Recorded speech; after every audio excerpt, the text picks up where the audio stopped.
I think they're all gorgeous, but this cactus, this is a cactus type, and it's just the most beautiful red, and it cuts very well and holds very well and looks fantastic against white. I do like picking them. That's one of the people before us. That's one from them. It's the most beautiful purple, it really is. And then there's this white and cerise. They just come in all these different formats. You've got this terrific spidery type. Yes. Spidery type. Very good for Halloween, certainly the colour as well. This one's a beautiful self-seed, like that. Just gorgeous. This one's a bit past it, but well, it's very hard not to love them all. These are more recent, a recent type. I don't know if you can zoom in on that one, but they're called collarettes, and they're lovely. So it's and then yes. And some butterflies around as well. Yes, butterflies around as well. This is another self-seed, which is, well, I think some, well, and that's another self-seed. So there's pretty good. And here's your famous zucchini bed. Yes. Which has been... It was only 3, and I've been giving away zucchini like 1 o'clock. Yes. So they've done very well. But they are being watered. There's a groovy watering system up in amongst all of this. Look at this, the dark red. Yes. Extraordinary. Almost a wine colour. Yes, Cabernet extraordinary Sauvignon. red. Yeah. And so yeah. They do get big and they do get away. They do get big and they do get away from me. The basics are you need to deadhead them, and guess who hasn't got in there and done that?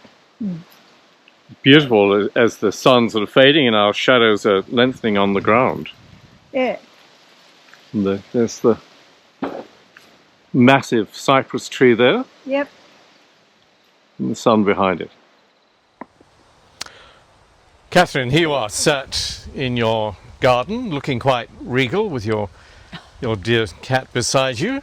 A fairly recent addition to the family. How long has she been with you? Nearly a year. Nearly a year. 11 months so far. And her name?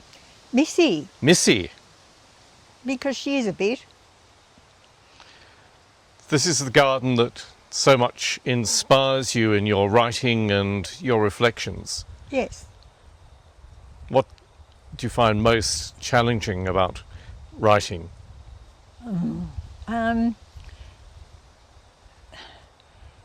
Trying to make the explanation as simple as I can possibly make it, even though it's a very complex topic.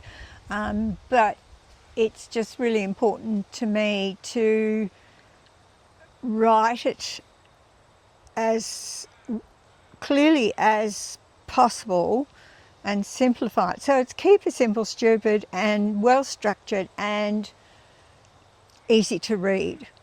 Now, you've been writing most of your life, but this decision to write this particular book came about the last few years? It's becoming a bit longer than that. I got chronic fatigue from 1998, the end of 1998 on, and gradually found that getting out of it again was pretty difficult. Very few people knew very much about it. You could just go and visit a steady stream of GPs. I suspect I could have gone to a rheumatologist and got it called fibromyalgia, but in any event, I realised it was me that had to work out what to do. And then this was also on top of a lot of personal problems, including getting very sick of work, wanting to move, looking for another another way of earning a crust. And in fact, with chronic fatigue, of course, you end up with no way to earn a crust because you can't move, and you don't sleep either. So, and that took 10 years. So that went, but in the meantime, I shifted into up to the Dandenongs and found an NLP therapist who started teaching me NLP. And it was really, I found that really, really interesting and learned NLP. And then went on with a group of people who were learning NLP from John. And it was very interesting too to listen to the struggles that they had trying to work out when to use what, because it's a suite of programs. So NLP, just for those who don't know what NLP stands for. It's neuro-linguistic programming. So NLP has been sidelined a great deal because it's gone into the commercial world, and psychologists think that it's not good enough. But I think it's terrific. And John Brenton, who was the teacher trainer, goodness, he was good. He was very, very good. And he got us to, so he was coaching us and he was teaching us how to do goal setting, and then I found that I actually didn't know what I wanted to do, and that took time, and he gave me help and gave me a lot of his time, but there were steps in there that I really liked, and I started to use them, and they weren't necessarily the steps from NLP. They were steps that he'd ask me the value of what I wanted and then compare that with what I actually had, and that was always a whopping contrast, those kinds of things. And then I went on, and also NLP has things like belief changes, and I did hundreds and hundreds of belief changes, and in all of this the upshot of it was that I became a lot less anxious. It really, really helped, and I went on looking. I also found other steps in other therapies, and I added them in. And then another woman who was also part of this group of people that were being taught, and helped along, she and another bloke in the group spotted another step, and so I incorporated that as well. And then I started to find that method, the steps that I was using, really started to bust the fears, and I absolutely always loved the insights that I got. And so really I was working all the time to bust this chronic fatigue. Just to bust this chronic fatigue. Otherwise I was just going nowhere. Just a quick summary of this first introduction, yes. That 10 years of chronic fatigue, yep. finding an NLP practitioner, yep. Joining the class, and then developing on from that the skills that you're now incorporating yes. into this book. Yep. So Cathryn, we'll talk in a minute about the structure of the book, but what do you want to do with the book? Well, is it just going to be a book to read? Will it be available on the website? Will you teach it? Right. So the book is basically explaining to people how the method works, why it works, so that they can teach themselves from the book. I have found that that I can't explain it verbally, that I have to write it all down. It involves quite a few things that really are not part of normal awareness. And that's a big problem, because I'm running counter to most people's ideas about what life is for and about. So yes, I've written the book. I do wish to teach this method that I call the treasure tool, and I call it the treasure tool because I really treasure what I find with it. And that is the the method is the key element. And so I'm hoping that there will be some people who will be interested in reading the book, teaching themselves, or getting me to teach them how the treasure tool works. And who are those people? Who are you aiming the book at, or who are Well, you writing the book for? I'm part of a section of society that tends to be regarded as way oversensitive. We're the sort of canaries in the coal mine type stuff.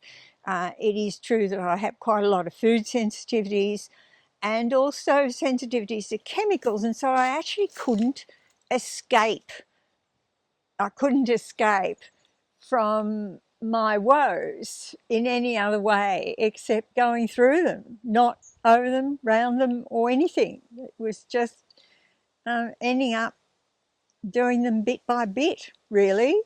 And so I settled down to write the book in about 2008 and went backwards and forwards and backwards and forwards, and it was most of it done by 2020. But then I found I couldn't write the introduction, and really just ran away. Found it very, very difficult. And you would know from my attempts to write it that it's still difficult. How many people have you shared it with, or shared part of it with? Well, I've shared part of it, but I get, with very few people, I've had people reading it and giving me no feedback, and then most people have said, well, it's too long and I'm not interested. But the method is there for people it busts fears. That's what I really want to say about it. It busts fears, but it's all very well saying that if you think you don't have any fears, then you're not going to be worried about having a method that busts them. I've been reading an article just recently, published in The Spectator, talking about cultural Christianity, based on an interview that somebody had given with Jordan Peterson, and then a reflection that the former Archbishop of Canterbury, Rowan Williams, had given after hearing what Peterson had to say. Archbishop Williams describes Jordan Peterson as a cultural Christian, meaning that all the trappings of Christianity are there and not the basics of faith and belief. I'd say that you're probably the opposite of that, that you're not interested in the trappings and the liturgy and the priests dressing up in nice fancy robes, but you're interested beyond that in faith, values, and what God may be. So in fact the book is talking about why humans have a life on earth, why we're here and what we're supposed to be doing. And it joins in with my method mainly because the method can help you clear fears, and yes it does, but it can also help you find out what it is that you're actually really looking for, because I didn't know. I was spending all my time trying to appear to be in control and happy and all those sorts of things when really I was not. And I was kind of devastated that I wasn't, and I was kind of devastated that I had not been able to find my own purpose in life. And so I would belong to a demographic that is always searching for purpose. And they tend to be INFJs in Myers-Briggs terms. So you say that people have found the book, who've read the introduction, that it's a bit too long. Yep. We're not used to reading books today. Everything we do, we either read on our phone, our tablet, or on the internet. Have you thought about publishing the book onto the internet? I want to do the website first and see what the search engines pick up out of the search engine optimizers. So a publication to the website first and then in print form? Yes, and then I'll explore things like Amazon and hard copy and print on demand and those kinds of things. point being that getting it ready for the website is kind of halfway to getting it up to Kindle or whatever. So what timeline do you have for having this published? Basically, I'm looking to have it up on the website by the end of May, and then not long after, I want some feedback first, because I actually suspect that once I have got it on the website, I'll be different. Yes, you'll be a bit more relaxed that it's there. You know, Yes. And your baby has a home. not only that, I actually think I'll be a lot more, I don't know, I will have achieved much more of what I want to do. Well, thank you for sharing your story this afternoon. Thank I think there's a you. lot more to come out, but I think this might give people just a taster of what's in store. And the name of the book? It's Find Your Purpose and the Treasures Within. Find Your Purpose and the Treasures Within. And the name of the website? It's got a subtitle, and it's called The Complete Guide to the Growth and Flowering of the Human Being. The Complete Guide to the Growth and Flowering of the Human Being. And is that the same title as the website? Yes, it will be. Oh, the website name is tispbook, tispbook.com. Tisp Book. Well, I think I might get that from you later and put it on the screen so that people know exactly where it is. Well, thank you. The sun's sort of fading on us. It's been quite glorious. It's now 3:45 on a autumn day, Holy Saturday, and soon Christ will be rising from the tomb, candles will be lit and bells will be ringing, and the sun is just dimming now. Thank you. Great to enjoy your garden and to be at your home. Right, thank you very much. All right.